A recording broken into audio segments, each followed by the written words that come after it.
empezar el episodio de hoy, tenemos una buena noticia para todos los amantes de la inteligencia artificial y los datos. Los próximos 17 y 18 de noviembre se celebrará la 10ª edición de Big Things Conference. Si te apetece estar al día de las últimas novedades del sector y escuchar a los más destacados ponentes nacionales e internacionales, regístrate gratis en la web del evento www.bigthingsconference.com. Y ahora sí, vamos con el podcast.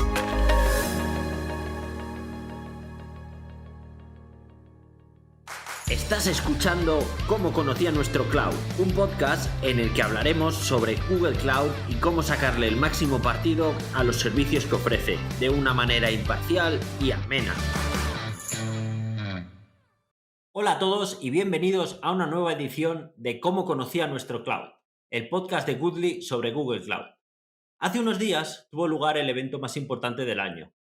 El evento más importante del año en lo que se refiere a Google Cloud. Hablamos del Cloud Next 2021. 3 días llenos de charlas, anuncios y demos que vamos a repasar en formato Power Ranking, junto con 3 integrantes del equipo de Goodly y habituales del podcast. Andrés Navidad, Navi. Hola Navi, ¿qué tal? Hola, muy buenas Tomás, ¿qué tal? De nuevo. Andrés Macarrilla, Maca. Hola Maca. Buenas a todos y a todos los que nos escucháis. Un placer andar por aquí de nuevo. Y Óscar Ferrer, Óscar, al que quería agradecer especialmente por haber estado presentando el podcast en mis merecidas vacaciones. Muchas gracias. Sí. Pues nada, un placer, oye, y nada, no tengan más hijos, ¿eh? No te vuelvas a ir, por favor. Vale, ya hablaremos. Una vez terminadas las presentaciones, vamos a ir con el Power Ranking, que consiste en, detrás de este nombre tan anglosajón, en una cuenta regresiva donde vamos a ir hablando de las 15 novedades más importantes del Next. Pero antes de nada y antes de empezar con la cuenta atrás, vamos a ver un poco qué es la cara y la cruz de este Next. Empezamos con qué es lo mejor y, bueno, ¿qué os ha parecido lo mejor de este Next? Empezamos así. A mí me ha parecido que el tema de que ha habido bastantes novedades desde el punto de vista de orientarlo todo mucho más al serverless, han ampliado limitaciones, servicios y demás, y creo que han dado un buen empujón a todo eso. Yo supongo que ahora comentaremos novedades, pero la verdad es que creo que han metido un buen chute ahí. Por mi parte, la parte de poder escoger los vídeos y las sesiones cuando tú quieras, ¿no? Tenemos el tiempo que tenemos y dado que no estamos allí físicamente, pues se hace mucho más fácil el seguir las charlas que tú quieres. Y bueno, yo creo que por mi lado apunto también a lo que comentaba Navi, ¿no? Nuevas posibilidades en el serverless. Y bueno, la verdad es que este año yo creo que han ido sacando. Este año me da la sensación de que han sido más continuistas a lo largo de todo el año, ¿vale? Y quizá lo bueno es eso, y lo peor es que quizá han sido tan continuistas, ¿no? Que ya me adelanto y creo que lo peor es que no ha habido nada así muy relevante en el Next que me haya levantado el asiento. Quizás se puede añadir también como algo mejor, aunque para gustos los colores, la certificación, ¿no? o el asentamiento de esa idea de que Google parece que sigue apostando por ese formato híbrido, ¿no? Cada vez más soluciones pueden correr en diferentes sitios, ¿no? Ya no solo en su nube. Ellos te proporcionan las herramientas, córrelo tú en donde quieras, ¿no? Esa tendencia yo creo también mola, ¿no? Para todos los que tenemos que andar haciendo malabares entre las diferentes nubes o CPD del cliente. Vale, ¿y lo peor? Ya lo habéis anunciado un poco, ¿no? Que no ha habido una gran novedad. Sí, yo creo que se ha quedado un poco mucho más, o un enfoque mucho más, como me ha gustado la palabra de Óscar, continuista, que de novedades técnicas, que para los que al final nosotros que somos técnicos nos gusta siempre gusta ver cosas nuevas. Sí, es un poco como que no ha venido Mbappé, ¿no? O sea, un poco se ha estado hablando, pero no ha habido ninguna gran bomba o un año en lo que el iPhone es ese, ¿no? Un poco esa sensación. Claro, no, es como, sí, efectivamente, el iPhone 14 súper bueno no ha llegado, ¿no? Pero bueno, no sé, yo creo que este año yo este año, fíjate, tengo más la sensación de un trabajo más continuo, de ir sacando novedades. Durante este año he visto muchas novedades que la verdad es que esperaba que van como dando madurez a los servicios. Entonces tampoco es que me vaya a quejar, ¿no? Pero bueno, al final siempre de Google espera lo mejor, ¿no? Y esperas que en este tipo de eventos te levanten de la silla y digas, joder, lo que han sacado.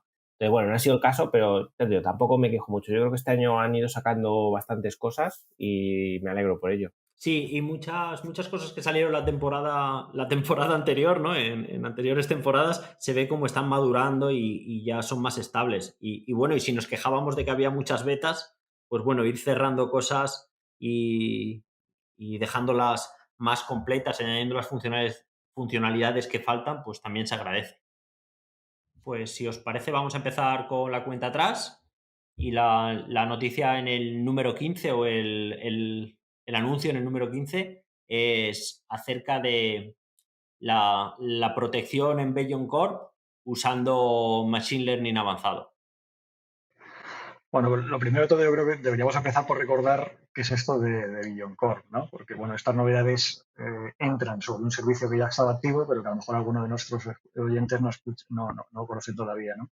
Todo esto de Billion Core comenzó como una iniciativa interna de Google y como muchas de esas iniciativas internas de Google al final terminan recayendo a los clientes, ¿no? La iniciativa trataba acerca de cómo permitir a los empleados, ¿no? Que trabajasen desde redes que no son de confianza sin el uso de VPN, ¿no?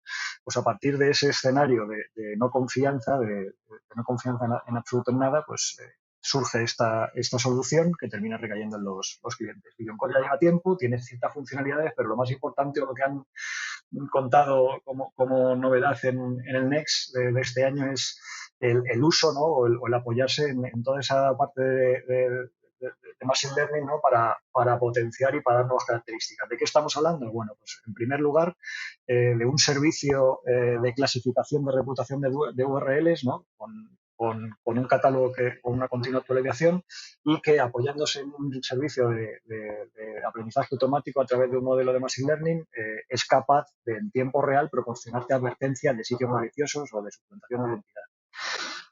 A mí me parece que es una buena noticia, ¿no? El no tener tú que estar ocupándote de esa continua lista de blacklist para tener dentro de tu empresa, actualizarla, el mantenimiento de la misma y demás.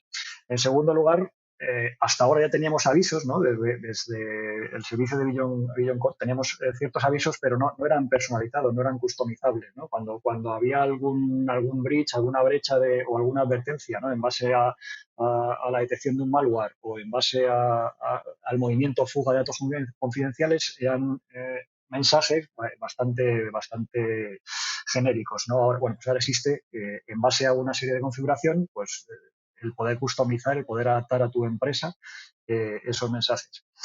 Y por último, yo creo que también un punto a destacar de la parte de todo lo relacionado con Billion Corp o de las noticias que se han dado en este mes es la optimización de una funcionalidad que ya tenía, que es el escaneo continuo de archivos y documentos para detectar anomalías, pues lo han optimizado gracias a un modelo de Machine Learning. ¿Cómo? Bueno, pues a través de este nuevo modelo de aprendizaje automático se escanea de forma continua, como hasta ahora, pero ahora aprendiendo, gracias a ese modelo de aprendizaje, aprendiendo de cuáles han sido los resultados de esos escaneos y evitando en base a esos resultados el realizar análisis dinámicos de los mismos archivos, ¿no? De archivos innecesarios ya escaneados.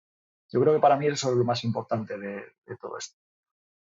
Es un poco lo que hace Google, que lo hace como nadie, que es el uso de la inteligencia artificial, encontrarle casos de uso de ejemplo y hacer que tengan sentido, como hace con el spam en Gmail o como está haciendo con otros productos. Es coger esa inteligencia y ese montón de datos que tiene al gestionar la cloud pública, ¿no? Toda esa información de ataques que le pasan a ellos para poder ayudarnos en este caso. Vamos a ir al siguiente, que es el 14, que es BigQuery Omni para la analítica multicloud, pues ya sea Azure, AWS y Google, y poder hacerlo de manera unificada. Uh-huh. Bueno, pues aquí BigQuery Omni yo diría que sigue su evolución normal, ¿no? O sea, pues es un producto que presentaron realmente hace no tanto, ¿no? Yo creo que fue el año pasado cuando lo presentaron y bueno, pues yo creo que sigue la evolución natural, ¿no? Al final, yo creo que viene un poco a cubrir cosas que están pasando en las empresas de que muchas veces no se sabe si pasan de manera intencionada o no, pero al final, Google de hecho da un dato, ¿no? Que dice, habría que ver luego por mercados, ¿no? Pero da un dato que dice que el 90% de las empresas tienen una estrategia multicloud, ¿vale? Yo lo que pasa es que a veces dudo si es por decisión propia o porque las empresas no están siendo capaces de consolidar todo en una o dos nubes y al final pues es que es inevitable. En empresas grandes van creciendo también, tienen vida propia, ¿no? Por dentro van creciendo. Y al final un poco yo creo que fruto de eso también es muy normal que tengas un ecosistema, ¿no? De aplicaciones o de cargas de trabajo pues en estas diferentes nubes e inevitablemente se van creando como silos, ¿no? de datos en las nubes y de repente empiezas a tener, pues oye, tienes, imagínate, un e-commerce en una nube que te va generando datos de las compras o tienes un CRM desplegado en alguna otra nube que igual tienes ahí cierta información de los usuarios o el historial o datos personales de los usuarios. Entonces vas creando como pequeños silos de datos y justo lo bueno de BigQuery que viene a cubrir es, oye, yo te voy a hacer digamos, lo que llaman el single pane of glass, ¿vale? Que nunca sé cómo traducirlo en español, un panel de control único, ¿no? Un panel de consulta única y lo que han metido este año pues es el poder hacer esas queries de manera independiente a que los datos estén en AWS, ¿no? En S3 o en el almacenamiento de Azure. Con la ventaja de que puedes utilizar pues todo el potencial de BigQuery, pero sin necesidad de mover los datos de donde estén. Entonces, mantenemos los datos en Azure, en AWS. Con BigQuery al final vas a poder trabajar, hacer las queries y trabajar como si los tuvieras en local. Y bueno, y te va a permitir, pues eso, unificar la manera en la que tienes de trabajar todo a través de BigQuery, de su modelo de queries, ¿no? Pero con los datos residiendo en sus orígenes, digamos así. Yo tengo mucha curiosidad aquí en este punto, Óscar, en ver, cuando lo comentaron, el ver cómo, porque al final se utiliza BigQuery al final también por esa capacidad que tiene, ¿no? De procesamiento masivo y al final tiene ciertas cosas en cuenta en el tema de localidad de datos que hace que funcione muy bien. Me gustaría ver, no sé si tú tienes esa visión también, pero el tema de cómo va a funcionar con grandes volúmenes de datos en diferentes nubes. Tengo esa cosita ahí. A ver, tiene pinta por lo que explicaron que tiene que estar bien. No sé si tanto unificado y hacer queries conjuntas, que eso creo que todavía no se puede, pero sí lo que te permite es desde una misma interfaz y trabajando de manera unificada, abstraerte donde estén los datos, sin tener que moverlos, con lo que cuesta los datos de un lado para otro. Tú tienes los datos y con la misma interfaz, o luego si tienes conectores de BigQuery que tiene un montón, pues solo tienes que hacer una integración en un punto. Sí, pero nadie plantea una duda que yo creo que tenemos todos y es cómo con grandes cantidades de datos va a funcionar cuando precisamente hagas consultas y demás, ¿no? El particionado ahí será clave y el cómo maneja ese particionado será clave para evitar el trasiego de datos a través de la red, ¿no? O sea, es crítico y por desgracia no lo hemos podido echar todavía, yo al menos la mano encima para ver cómo va a ser el rendimiento, pero yo también tengo las mismas dudas. Esa es una, y luego el otro, el tema de cómo funcionan las cachés, o cómo va a funcionar. Una de las grandes potencias que tiene BigQuery muchas veces es que es capaz de cachear ciertos datos, y lo que vimos en su momento, no sé si acordáis cuando fuimos a Barcelona hace ya tiempo, que preguntamos por las queries federadas, que iba a permitir lanzar queries sobre Cloud Storage. Y tenía un problema, es verdad que últimamente ya no lo sé, pero no cacheaba esos resultados, ¿sabes? Con el consiguiente coste que podía llegar a ocurrir. Aquí habrá que verlo también. Me queda también esa duda de cómo funcionará. Tengo bastante ganas de echarle un vistazo, la verdad. Sí, es uno de los grandes servicios de Google Cloud y creo que estamos deseando usarlo en algún proyecto real y meternos manos a la obra con él para ver fortalezas y debilidades, si las tiene, que seguro que las tendrá y seguro que tendrán que ir mejorando. Es como decíamos al principio, ¿no? El año pasado lo presentaron, este año ya parece que se puede usar bien y ahora pues habrá que pulirlo. Si os parece, pasamos a la número 13, que es el Automatic DLP, que es bueno este API que tiene Google para proteger los datos y que no se nos escapen. Sí. Pero bueno.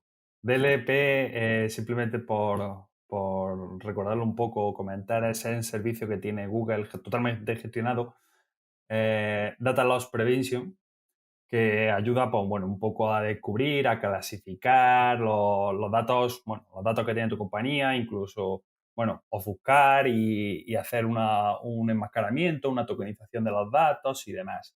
Eso es un servicio que ya estaba, y ahora lo que han hecho es como una integración que puedes automágica, por así decirla, en el que puedes habilitar que todo ese servicio funcione para ti en todos los datos que tengas en BigQuery. Entonces, da esa posibilidad sin tener que estar tú llamando al propio servicio para hacer ese enmascaramiento o identificar esos datos. Ahora han sacado cosas están bastante conseguidas con el tema de Data Profile, con esta integración que te permite tomar acciones en función de esa clasificación que te va haciendo Google automáticamente. Esa es la cosa que hablábamos antes, que han orientado mucho el tema del serverless y han hecho mucha integración entre servicios y esta es una de ellas. Así que tiene buena pinta, habrá que ver cómo funciona.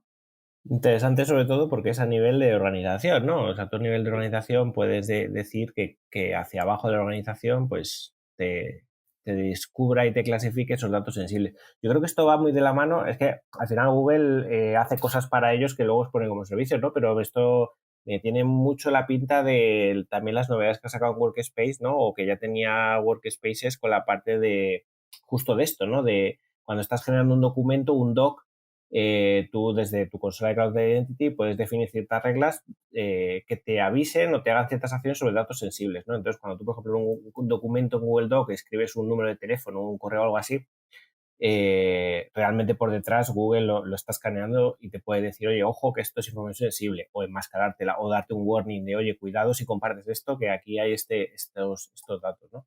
Mira, yo creo que al final sigue la misma política. Oye, pues esto lo he hecho yo para mi Google Workspaces y ahora lo voy a exponer como servicio para que todos lo puedan usar. A mí me parece muy interesante porque estamos hablando de una API que en caso de detección, ¿no? Cuando la usas para detectar datos sensibles, lo que te avisas de un error, de que no se te escapen datos, de un riesgo de que puedes estar publicando o trabajando con datos que no deberías estar trabajando. Pero si, bueno, tal y como funciona la API, tienes que ir tú activamente a ese dataset a utilizarlo. Entonces ya no tiene tanta gracia, pero si puedes decir para toda mi compañía, quiero tener localizado automáticamente cualquier riesgo de información que se pueda soltar, pues se convierte en un sistema de control muy bueno. Total. Pasamos a la 12. La 12 es acerca de API, que es el productazo este que compró Google hace unos años y que vemos, como siempre pasa, que ya se empieza a integrar dentro de Google Cloud y ya empieza a haber alianzas y, o sea, integraciones con otras partes de Google Cloud y, bueno, empieza a hacerse más Google el producto. Y aquí hablan que han integrado GraphQL en las APIs. Que bueno, entiendo que es una ventaja porque de GraphQL no se habla muchísimo en el mundo de APIs, es como la revolución que ha venido. Sí, bueno, ha venido, quiero decir, se ha manifestado ahora porque GraphQL yo ya lo recordaba antiguo, pero lo he buscado y cuando lo sacaron digo, joder, esto es más antiguo ya, o eso que me hago viejo, ¿no? Pero al final esto se lo inventó Facebook hace 10 años, ¿no? Según la Wikipedia, 2012. Con lo cual ya ha llovido. Es cierto que en la competencia, digamos, que GraphQL o APIs tipo REST, pues por supuesto se lo ha llevado de calle y REST ha tenido mucha más relevancia, pero también es cierto, Tomás, que últimamente lo escucho mucho GraphQL, ¿vale? Lo escucho más de lo habitual. Antes lo escuchaba más como anécdota y ahora ya lo empiezo a escuchar un poco más serio. Entonces, pues bueno, entiendo que API ha cogido ahí el testigo y ha dicho, oye, pues vamos a empezar a adaptar también API para trabajar con este tipo de APIs, no solo con tipo REST o asíncronas y demás, sino también con GraphQL. Al final es que GraphQL tiene particularidades, ¿no? Y si tú quieres manejar el ciclo de vida de un API con API de GraphQL, pues tienes que tener en cuenta, oye, que un GraphQL pues es un único endpoint, ¿no? Frente a los REST. que además, pues bueno, que recibe un JSON también de entrada cuando lo preguntas, pero es un JSON que realmente contiene como un esquema, ¿no? Es una manera estandarizada a través de un esquema de hacer una query, porque lo que le estás pidiendo al API es, oye, devuélveme los datos, pero así, claro, o sea, yo te doy qué quiero, ¿no? ¿Qué datos quiero? Y tú me vas a devolver un JSON con los datos que yo te estoy pidiendo, con los campos que yo te estoy pidiendo, ¿no? Entonces, también, precisamente por eso, la documentación no es como un API, que un API REST al final tiene su endpoint, su formato de entrada, su formato de salida, sino que la documentación más bien es un esquema, ¿no? Oye, tengo este esquema, entonces me puedes hacer este tipo de queries. Entonces, otra cosa más que hay que tener en cuenta cuando manejas el ciclo de vida de un API de este tipo. Y pasa lo mismo con el Discovery, ¿no? Al final, en los portales de API REST, pues tienes el portal del desarrollador, ¿no? Típicamente, en el que vas descubriendo un poco los APIs que tienes. Y aquí, pues muchas veces se hace con una especie de portal, ¿no? Construido ad hoc para hacer ese descubrimiento. Entonces, pues API lo que está haciendo justo es eso. Oye, pues voy a coger estos puntos que diferencian de un REST, los voy a ir incorporando en mi herramienta para que la gente pueda gestionarlo todo a través de API. Así que súper interesante, me parece haber incluido esto. Se podría decir que en API estaban un poco marginados los de GraphQL, ¿no? Era un poco de, bueno, sí se podía usar, creo, pero no tenías ninguna de las grandes ventajas de API. Eso es, o no lo tenías de manera nativa, ¿no? Al final tenías que recurrir a otros workarounds para hacerlo. Vale, no sabía que era tan antiguo, ¿eh? Yo he empezado a oírlo hace 5 o 4 años de repente y ha ido ganando. No, o sea, he dicho que lo inventó Facebook, yo creo recordar que lo inventó Facebook, ¿no? O Sí. el primero que empezó a hablar de ello es Facebook, pero ya te digo que fui a la Wikipedia a ver el año porque lo recordaba antiguo ya y dije, sí que es antiguo, sí. A lo mejor ha tenido una segunda juventud de la mano de React, ¿no? También es de Facebook, a lo mejor. No sí, sé. La verdad es que va muy de la mano, también con React y de hecho si empiezas a buscar o cómo trabajar con GraphQL también hay muchas utilidades, ¿no? Sobre React para GraphQL. A lo mejor lo ha traído la ola de React, lo ha traído como ventaja, pero la idea a mí me parece estupenda. Vamos a la 11, que es Chronicle y el Security Command Center, que se integran un poco lo que comentaba Navi, que hay más integraciones entre servicios. Y bueno, ¿qué me contáis de esto y qué es Chronicle? Pues esta me lanzo yo, que me encanta la temática y además aprovecho para hablar de mi libro. Las próximas semanas habrá un post en el blog de Paradigma hablando de este tema, ¿no? Un tema que es, desde luego, apasionante, la observabilidad, y que además creo que en el futuro va a ser muy necesario, ¿no? Con todo lo que estamos hablando de aplicaciones y sistemas distribuidos en diferentes centralizaciones, el poder tener claro, ¿no? Y un sitio centralizado donde ver todo es clave. ¿Qué han hecho aquí? Bueno, pues algo tan simple y tan complejo a la vez como una integración entre dos productos muy potentes. El primero ya lo conocíamos, o lo conocíamos al menos la mayor parte de la gente, que es ese Security Command Center, que no es ni más ni menos que la plataforma de gestión de riesgos y seguridad que tiene Google Cloud, ¿no? Y que la ofrece como servicio, ¿no? Y está integrada, evidentemente, como no puede ser de otra manera, con la mayoría de las soluciones que corren sobre Google. ¿Y con qué lo integra? Pues con Chronicle. Antes hablábamos de API, que comentaba Oscar que fue algo que compró Google hace ya tiempo. Pues con Chronicle, bueno, pues lo que ha hecho es integrarlo también, ¿no? Integrarlo dentro de todo su ecosistema, ¿no? Y hacer que funcione. ¿Qué es Chronicle? Es un SIEM, un Security Information and Event Management. Un framework de soluciones que te ayudan a ver todos los eventos de seguridad y tráfico y eventos de red que ocurren en tu sistema, ¿no? La principal diferencia con otros tipos de SIEMs es que Google lo ha construido como SaaS dentro de Google Cloud. Por lo tanto, aprovecha, gracias a eso, pues toda la integración o toda la posible integración con productos de Google, ¿no? ¿Qué aporta Chronicle al Security Command Center que ya conocíamos? Bueno, pues Chronicle, por lo que tiene por detrás, como digo, es muy largo de hablar aquí, pero lo que aporta es una serie de modelos de aprendizaje automático y de inteligencia artificial que se ocupan de la recopilación de datos, de la correlación de datos diferentes fuentes, ¿no? Imagínate que estamos obteniendo datos de un sitio que no nos viene la IP y en otro sí nos viene la IP, pero en ambos tenemos la MAC, pues Chronicle se encarga de correlacionarlos, ¿no? Y de que de esta manera tú los puedas ver y que tengan un sentido, ¿no? Cuando te pones a hacer ese análisis forense ante un evento de seguridad, etcétera, etcétera, ¿no? La detección y elaboración de informes sobre el registro de seguridad, etcétera. Todo eso es Chronicle y mucho más, ¿no? Es muy amplio. La novedad en este caso, pues lo que estaba diciendo, la integración de estos dos potentes servicios que hasta ahora no estaban integrados y que ahora nos sirve para mejorar pues, esas capacidades de detección y respuesta ante cualquier evento no deseado, ¿no? Básicamente a mí me parece clave en el futuro de tener todo centralizado y demás en un único sitio. Lo potencia muchísimo al Security Command Center.